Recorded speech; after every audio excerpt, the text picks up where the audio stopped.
So Trump's police immunity policy, a bit of a concern for many in our culture, as it seems like police will be given the right to shoot and kill at will with no repercussions. So recently, Trump did an interview with the National Black Journalists Association, and they asked him directly, how does this policy affect incidents like recently with Sonya Massey losing her life at the hands of a police officer? So we're going to hear from Trump, and then I'll touch back on what he said. Massey, someone from Illinois, an unarmed black woman, was shot the other day in her home by a deputy sheriff.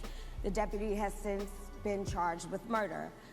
You've said police would get immunity from prosecution if you win. Why should someone like that officer have immunity, in your opinion? Immunity? Immunity. I don't know the exact case, but I saw something, and it didn't look good to me. It didn't look good to me.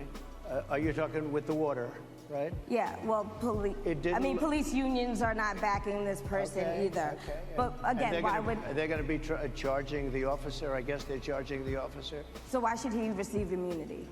Well, he might not. I mean, it depends. It depends on what happens. I'm talking about people that are much different cases than that. We need people to protect ourselves. And by the way, in Chicago, as an example, a few weeks ago, July 4th weekend, they had 117 shootings and 17 deaths. Nobody wants that. Nobody wants that. We need to have our police officers have the respect and dignity back.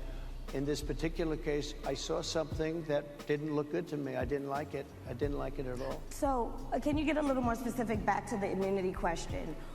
Who would make those Well, right now, for the most part, people are protected by their unions, by their police unions, or by their police departments.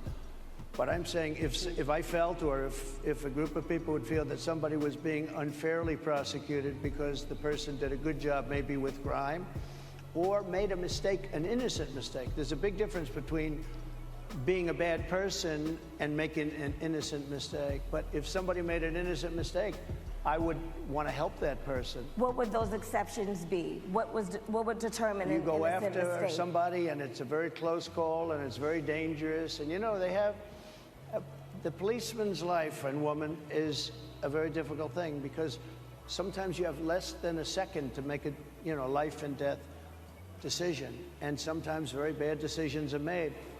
They're not made from an evil standpoint, but they're made from the standpoint of they made a mistake. All right. We heard from Trump. Okay, so in relation to the incident with Sonya Massey, he said the immunity doesn't protect that officer, right?